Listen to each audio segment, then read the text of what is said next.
नमस्कार, मैं मिलन सिंह एक बार फिर से आप सभी का स्वागत करती हूं और आज हम पढ़ने वाले हैं छत्तीसगढ़ के मौसम के बारे में और यहाँ जो मिट्टियां पाई जाती हैं उनके बारे में। इससे पहले कि हम आगे बढ़े, मैं आपको बता दूं कि हम पूर्वांचल आईएएस में आपको पूर्ण सीजीपीएससी का जो छत्तीसगढ़ राज्य सेवा परीक्षा का पाठ्यक्रम है उसका कोर्स दे रहे हैं। आप गूगल प्ले स्टोर पे जाकर पूर्वांचल आईएएस का ये जो ऐप है वो डाउनलोड कर सकते हैं और वहां पे आपको सारे कोर्स के बारे में पता चल जाएगा। छत्तीसगढ़ राज्य सेवा के अलावा जो संघ लोक सेवा आयोग है, उत्तर प्रदेश की जो परीक्षा है, मध्य प्रदेश की राज्य सेवा परीक्षा, ये सारे ही कोर्सेज हमारे यहाँ हिंदी और इंग्लिश दोनों ही मीडियम में आपके लिए उपलब्ध है। इसके अलावा भी विषय आपको मिलेंगे जैसे कि विज्ञान प्रौद्योगिकी, इतिहास, भूगोल, अर्थशास्त्र इत्यादि, तो आप अपने हिसाब से उनका लाभ ले सकते। देखिए, बात ये होती है जब हम जलवायु की बात करते हैं या किसी जगह के मौसम की बात करते हैं कि वहाँ की जलवायु कैसी है, तो उसमें देखने की कुछ चीजें होती है कि कोई भी जो जगह है वहां की जलवायु वहां के अलग अलग कारकों से प्रभावित होती है। जैसे कि वहां के स्थान और अक्षांश की बात कर लेते हैं। तो स्थान का देखिए, जब मैं आपको छत्तीसगढ़ का विस्तार पढ़ा रही थी तो मैंने आपको बताया था कि जैसे आपको पता होगा हमारा जो भारत है वो पूरी तरह से उत्तरी जो हेमिस्फीयर है उसमें उसका लोकेशन है या उसमें वो मौजूद है। तो मान लीजिए ये आपकी भूमध्य रेखा है और ये आपकी यहाँ पे कर्क रेखा है और हमारा भारत यहाँ से कहीं से चालू होता है 8 डिग्री उत्तर के हिसाब से। ये 0 डिग्री है आपका शून्य भूमध्य रेखा और 8 से कहीं से भारत चालू होता है कुछ इस तरह से और आपको यहाँ पे तकरीबन छत्तीसगढ़ देखने को मिलता है। और उस समय मैंने आपको बताया था कि छत्तीसगढ़ से के 3 जो जिले हैं वहां से ये कर्क रेखा जो है वो पास होती है या कहना चाहिए वहां से गुजरती है। तो भारत का जो ये इतना हिस्सा है वो भूमध्य के पास में आता है जिसको हम ट्रॉपिक्स भी कहते हैं। तो इसका जो मौसम है या जलवायु है वो उष्णकटिबंध कहलाता है और वही छत्तीसगढ़ में भी देखने को मिलता है क्योंकि यहाँ से कर्क रेखा गुजरती है और ये बिल्कुल भूमध्य के थोड़ा करीब ही माना जाता है। तो यहाँ का जो मौसम है वो उष्णकटिबंध है। तो इसके स्थान की वजह से इसके मौसम में फर्क पड़ता है क्योंकि देखिए ना तो यहाँ आसपास कोई जल वाला चीज मौजूद है और ना ही हमारे छत्तीसगढ़ की सीमा किसी जो समुद्र है उसको छूती है। तो ये पूरा का पूरा जो है भूभाग है, तो इसकी वजह से यहाँ पे थोड़ा गर्म वाला जो मौसम है वो ज्यादा पड़ता है। देखिए, सागर से दूरी भी अपने आप में मौसम को बदलने के लिए एक कारक होती है क्योंकि अगर जब कोई जगह अगर सागर के करीब होती है ना तो वहां पर मौसम में बदलाव ज्यादा आता है। और आपने भूगोल में पढ़ा होगा, जैसे भारत का भूगोल देख लीजिए तो इधर हमारा अरेबियन सी है, इधर पे बंगाल की खाड़ी है। तो जो जगह इनके करीब मौजूद है उनका जो मौसम है उसमें अक्सर परिवर्तन आता रहता है। कभी भी बारिश हो पड़ती है, वहां पर ज्यादा आपको जो तूफान वगैरह है वो देखने को मिलते हैं, सुनामी आते हैं। लेकिन ऐसा कुछ भी छत्तीसगढ़ में देखने को नहीं मिलता है क्योंकि हमारा जो ये है भू अवशेषित या फिर कहना चाहिए लैंडलॉक्ड है छत्तीसगढ़। ठीक है, प्राकृतिक भूगोल की अगर हम बात करेंगे तो छत्तीसगढ़ में पाट भी मिलते हैं, पठार भी मिलते हैं और इसकी वजह से अपने आप में एक अलग जलवायु की स्थिति पैदा होती है। देखिए, ये जो लगभग इस तरह से जो छत्तीसगढ़ है उसके यहाँ पर एक मैकाल की श्रेणी बनती है। ठीक है, मैकाल का जो हिस्सा है वहां पर आपकी बारिश नहीं होती है क्योंकि मैकाल की ये जो पर्वत है वो उस बारिश को रोक देते हैं। तो इस तरह की कुछ चीजें भी जो है वो कारक साबित होती है जलवायु को प्रभावित करने में। मानसून की हवाएं देखिए, जो पूरा का पूरा भारत है वो उसमें मानसून वाली हवाएं चलती हैं और वो अलग अलग जब दिशाएं बदलती है तो बहुत परिवर्तन हमारी जलवायु में आते हैं। बात कर लेते हैं छत्तीसगढ़ की जलवायु की। तो जब हम छत्तीसगढ़ की जलवायु की बात करते हैं तो मैंने आपको बताया भी कि ये भूमध्य रेखा के पास है और यहाँ से कर्क रेखा भी गुजरती है। तो इसका जो वातावरण है कम बेसी उष्णकटिबंध है जो ट्रॉपिकल भी कहलाता है अंग्रेजी में। और मानसून का जो प्रवेश है वो तकरीबन 10 से 15 जून के बीच में होता है। सबसे ठंडा स्थान हमारे यहाँ पर है मैनपाट, जिसे छत्तीसगढ़ का शिमला भी कहा जाता है। और जो सबसे गर्म है वो है चांपा। यहाँ का जो वातावरण है वो बहुत ज्यादा होता है। छत्तीसगढ़ के चेरापूंजी के रूप में अबूझमाड़ को माना जाता है जहाँ पे सबसे अधिक वर्षा होती है। और शीतकालीन जो वर्षा होती है ठंड के मौसम में वो मेडिटेरेनियन जो आपकी समुद्र है वहां से और कैस्पियन समुद्र से भारत में आती है और वो पूरे भारतवर्ष में लगभग आधे से ज्यादा हिस्सों में ये शीतकालीन वर्षा लेकर के आती है। तो उससे थोड़ी बहुत वर्षा हमारे छत्तीसगढ़ में भी हो जाती है। हमारा जो अधिकतम मानसून में जो वर्षा होती है ना वो बंगाल की खाड़ी की तरफ से होती है। लगभग 90% जो आती है वो उधर ही से होकर के। और आपको पहले भी मैंने बताया है कि कर्क रेखा हमारे राज्य से होकर गुजरती है, तो जाहिर सी बात है कि वो हमारा जो मौसम है उस पर बहुत असर डालती है। देखिए इस तरह से ये छत्तीसगढ़ है पूरा का पूरा, आप देख सकते हैं। यहाँ से ये जो है दक्षिणी पश्चिम जो हवाएं हैं वो आती हैं, जो मानसून है वो यहाँ से आता है, ये बंगाल की खाड़ी और ये आपकी अरेबियन सी है। यहाँ से बहुत कम ही पानी हमारे यहाँ पर आ पाता है, बारिश बहुत कम हो पाती है। सबसे ज्यादा जो बारिश होती है वो यहाँ पर होती है, ये अबूझमाड़ जो मैंने आपको अभी बताया है, सबसे ज्यादा यहीं पर होती है। यहाँ पर बहुत सारे पेड़ पौधे ये सब भी मौजूद है और यहाँ पर सबसे ज्यादा वर्षा होती है। और ये धमतरी के पास का जो हिस्सा है यहाँ पर भी बहुत ज्यादा वर्षा देखी जाती है। ये चांपा है जो सबसे गर्म रहता है, बिल्कुल भूभाग में स्थित है, लैंडलॉक्ड है, बिल्कुल अंदरूनी हिस्से में है और बहुत गर्मी यहाँ पर होती है। ये गर्मी के दिनों में सबसे गर्म जो है इसी को माना जाता है। और ये मैनपाट है सबसे ठंडा स्थान, ठीक है। और अबूझमाड़ के अलावा ये जो जशपुर तरफ का भाग है यहाँ पे भी बहुत वर्षा होती है। ये यही बंगाल की खाड़ी का जो होकर यहाँ से मानसून गुजरता है तो ये यहाँ से पहुंचता है। यहाँ पर अभी एक देखने वाली बात है कि ये जो मैकाल श्रेणी है ना, यहाँ पर बहुत कम बारिश होती है क्योंकि ये रेन शेडो एरिया में आ जाता है। होता क्या है कि यहाँ पर ये जो मैकाल का पर्वत है वो मौजूद है, तो जब बंगाल की खाड़ी के इधर से ये मानसून जाता है तो ये क्योंकि पर्वत बीच में आ जाता है तो वो अपना पानी जो है वो इसी तरफ गिरा देता है। जो उसकी हवाएं जो लेकर के पहुंचती है पानी वो यहीं पर गिरा देती हैं। तो जब वो इस तरफ बढ़ती है तो उनमें पानी मौजूद नहीं रहता, वो शुष्क हो गई रहती है, तो यहाँ पे वर्षा नहीं हो पाती। और ये जो अरेबियन सी से जो आ रहा होता है मानसून वो यहाँ पर घुसने की बजाय आगे तरफ इधर कोरिया तरफ निकल जाता है, तो उसकी वजह से भी यहाँ पे जो वर्षा है वो बहुत ही कम होती है। तो ये मैकाल क्षेत्र में कवर्धा जो हमारा जिला है, कबीरधाम भी जिसे कहते हैं, वो और राजनांदगांव का थोड़ा सा हिस्सा आते हैं, तो इस जगह पे दरअसल कम बारिश देखने को मिलती है। और उसके अलावा ये थोड़ा सा दुर्ग हो गया, ये बालोद है, इधर बेमितरा है, इनके थोड़े से हिस्से में भी जो बारिश है वो बहुत कम होती है। तो ये आपको ध्यान रखना है। 3 मौसम है हमारे यहाँ पे, भारत में तो 4 है लेकिन छत्तीसगढ़ में 3 मौसम बहुत देखने को मिलते हैं। एक तो गर्मी का महीना जो चल रहा होता है, सबसे गर्म होता है मई का महीना, उसमें से गर्म और शुष्क तरह का ये मौसम होता है। और गर्म लू जो हवाएं हैं वो चल रही होती हैं, सबको पता है। सबसे गर्म मैंने बताया चांपा पड़ता है और अधिकतम औसत तापमान कहाँ का, रायगढ़ और जांजगीर का आता है, यही जांजगीर चांपा जहाँ का चांपा सबसे गर्म है, ठीक है। उसके बाद आता है आपका बारिश का मौसम।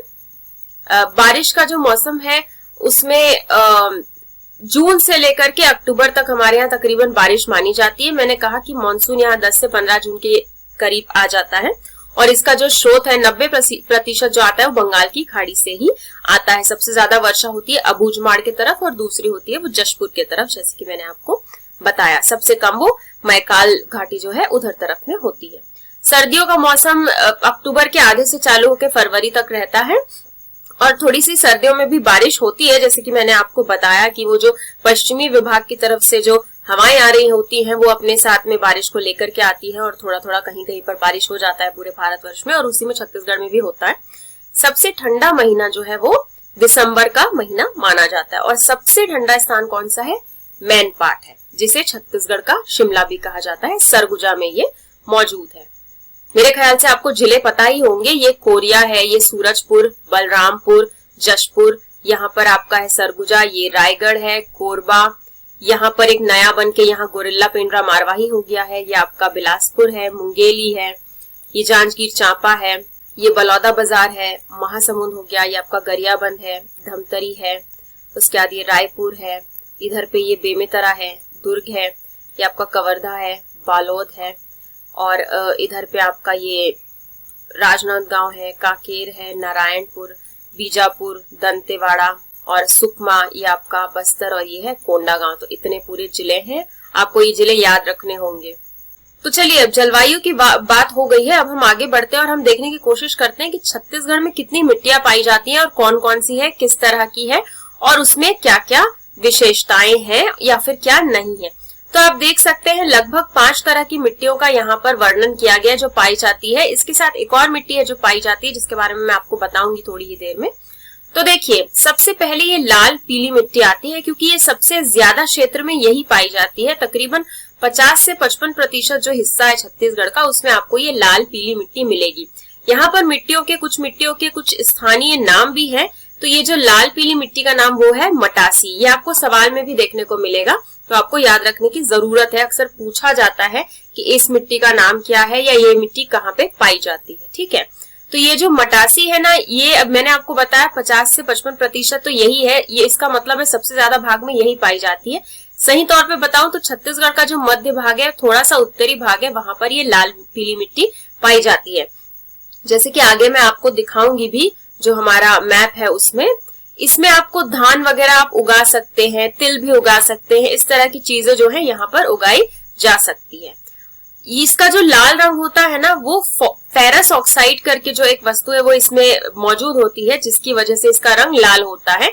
और पीला क्यों होता है? जब फेरिक ऑक्साइड इसमें आ जाता है तो ये हो जाती है पीली रंग की, इसीलिए इसे लाल पीली मिट्टी कहते हैं। ये फेरस और फेरिक ऑक्साइड आप याद रखेंगे। मुख्य रूप से इसमें चूना पत्थर जो कि लाइमस्टोन है वो पाया जाता है, लेकिन ध्यान रखिए कि इसमें नाइट्रोजन, फास्फोरस, ह्यूमस ये सारी चीजें नहीं मौजूद होती हैं। ठीक है। उसके बाद है लाल रेतीली मिट्टी या जिसे दोमट भी कहते हैं, वो पाई जाती है। इसको यहाँ छत्तीसगढ़ की स्थानीय भाषा में टिकरा कहा जाता है, टिकरा मिट्टी। ये आपको दंतेवाड़ा, बस्तर, राजनांदगांव, बौलौद ये इधर के दक्षिणी भाग में मिलेगी। कुल मिलाकर जो ये है छत्तीसगढ़ के दक्षिणी हिस्से में थोड़ी पाई जाती है, लेकिन लाल पीली मिट्टी के बाद सबसे ज्यादा पाई जाने वाली है यही है, जिसको लाल रेतीली या दमोट कहते हैं, 25 से 30%। इसमें ना ये ज्यादा, अब यहाँ पे रेतीला लिखा है तो आप समझ सकते हैं कि इसमें रेत बहुत ज्यादा मात्रा में मौजूद होती है और इसीलिए खेती के लिए बहुत ज्यादा उपयुक्त नहीं होती। तो इसमें जो मोटे अनाज है ना, जैसे कुडू, कुडकी है, जौ है, बाजरा, वही सब उगाया जा सकता है। ज्यादा खेती इसमें हो नहीं सकती है क्योंकि इसमें रेत मौजूद होती है। उसके बाद एक आती है लाल दोमट मिट्टी। इसका कोई ऐसे स्थानीय नाम नहीं है, लेकिन ये याद रखना आपको जरूरी है, वो इसलिए क्योंकि ये छत्तीसगढ़ के सिर्फ 2 जिलों में पाई जाती है। 10 से 15% पाई तो जाती है, लेकिन वो सिर्फ 2 ही जिलों में है, वो है दंतेवाड़ा और सुकमा। और ये कई बार सवाल में पूछा भी जाता है कि लाल दमोट मिट्टी कहाँ पाई जाती है या फिर कहाँ नहीं पाई जाती। तो ये आपको याद रखना है कि दंतेवाड़ा और सुकमा 2 ऐसे जिले हैं जहाँ पे आपको लाल दमोट मिट्टी मिलती है, कहीं और नहीं मिलती। इसमें भी मोटे अनाज ही पाए जाते हैं, मतलब बनाए जा सकते हैं, उससे ज्यादा कुछ इसमें उगाया जा नहीं सकता। ये पानी की कमी के कारण बिल्कुल पत्थर जैसी सख्त होती है। इसमें भी नाइट्रोजन और ह्यूमस मौजूद नहीं होता। उसके बाद ये है लेटेराइट मिट्टी, जिसे लेटेराइट सॉइल भी कहते हैं।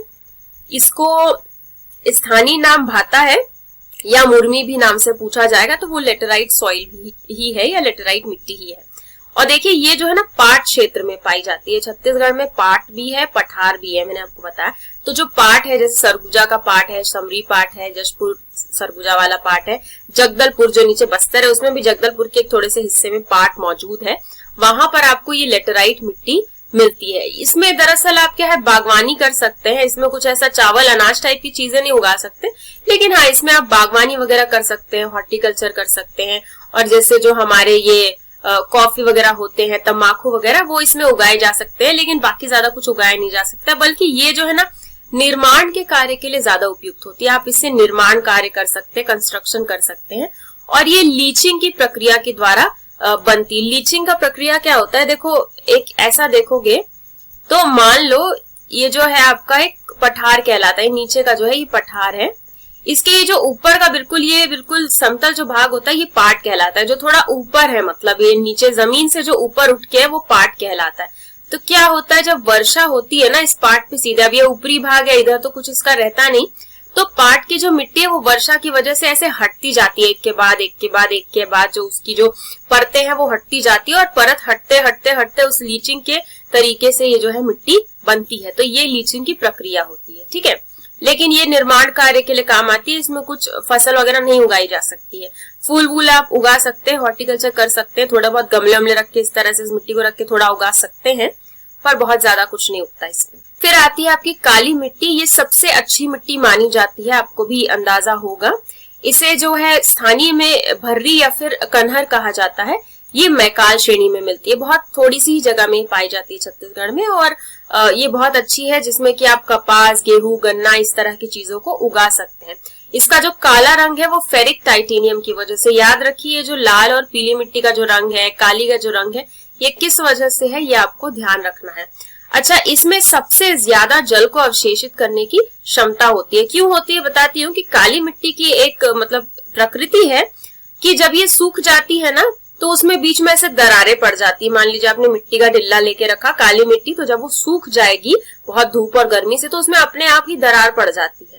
और जब उन दरारों में वापस से पानी पड़ता है, मतलब जब बारिश होती है या पानी डालते हैं वापस से पानी पड़ता है, तो वो जो दरारें हैं ना वो पानी को पूरा का पूरा सोख लेती हैं और वो बिल्कुल ऐसे फूल जाती हैं। मतलब पानी सोख करके वो बिल्कुल स्वेल हो जाती है, फूल जाती हैं। तो उनके अंदर वो जितना भी चाहे पानी भर सकती है, क्योंकि बहुत सारा पानी भरा हुआ है तो वो खेती के लिए भी बहुत ही अच्छी मानी जाती है। तो ये इनकी अपनी एक खासियत है, इसीलिए काली मिट्टी इतनी महत्वपूर्ण मानी गई है। देखिए उसके बाद एक और मिट्टी है जो कि डोरला नाम से जानी जाती है। छत्तीसगढ़ में किस नाम से जानी जाती है? डोरला। ठीक है, ये जो डोरला है ना, दरअसल ये मिश्रण है।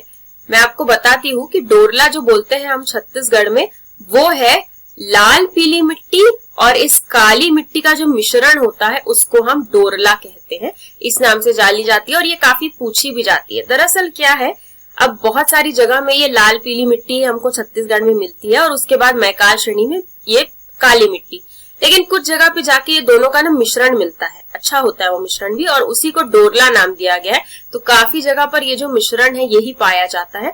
तो लाल पीली मिट्टी और काली मिट्टी का जो संगम है, मिश्रण है, उसे हम डोरला कहते हैं, जो कि छत्तीसगढ़ में पाया जाता है। ठीक है, अब ये वापस अगर इस मैप पे आकर देखेंगे तो तकरीबन ये जो इतना लगभग का पूरा भाग है, यहाँ पे कहीं ना कहीं आपको ये लाल पीली मिट्टी देखने को मिल जाती है। और ये इधर का जो मैकाल का क्षेत्र है, यहाँ काली मिट्टी आपको देखने को थोड़े थोड़े इस क्षेत्र में, थोड़ा थोड़ा इधर देखने को थोड़ी थोड़ी कहीं कहीं पे मिलती है। और इन्हीं का मिश्रण डोरला भी जो है इधर इधर पे पूरा पाया जाता है, जहाँ काली मिट्टी लाल मिट्टी दोनों ही पाई जाती है। और एक जो लाल दमोट है, मैंने बताया आपको कि दंतेवाड़ा सुकमा, यानी कि इन दो जिलों में आपको लाल दमोट देखने को मिलती है। जो लेटेराइट जो सॉइल है, जो लेटेराइट मिट्टी है, वो कहीं पाट समय पे, ये देखिए यहाँ पे पाट में आपको लेटेराइट मिलेगी, यहाँ पे जशपुर में भी बहुत सारे पाट है, वहां पे आपको लेटेराइट मिलेगी। इसी तरह से ये जो बस्तर का जो भाग है, वहां के भी थोड़े थोड़े जो पाट का हिस्सा है वहां पर आपको लेटेराइट मिलेगी। और बाकी जो बचा हुआ है वहां पर आपको मिलती है लाल जो रेतीली मिट्टी है, वो इधर पे पूरी पाई जाती है। इसीलिए यहाँ पे कोडो कुटकी और इस तरह का ज्यादा जो है पैदावार होता है, क्योंकि यहाँ पर जो मिट्टी है वो रेतीली है, तो बहुत ज्यादा उसमें कुछ हो नहीं पाता। और ये जो था ये पूरा छत्तीसगढ़ का जलवायु और उनकी मिट्टियां थी, तो ये आपको याद रखना है, हर बार सवालों में पूछा जाता है। ध्यान रखिएगा, उनके स्थानीय नाम बिल्कुल बहुत जरूरी है। ये जो मिट्टी है लाल दमोट सिर्फ दंतेवाड़ा और सुकमा में पाई जाती है और काली मिट्टी सिर्फ मैकाल में। डोरला भी बिल्कुल याद रखिएगा। तो इसी तरह से पढ़ते रहिए। फिर याद दिला दूं, हमारे पूर्वांचल IAS में जाकर के आप बिल्कुल हमारे कोर्सेज का लाभ उठा सकते हैं। किसी तरह की कोई परेशानी हो तो इन नंबरों पे संपर्क भी कर सकते हैं। धन्यवाद।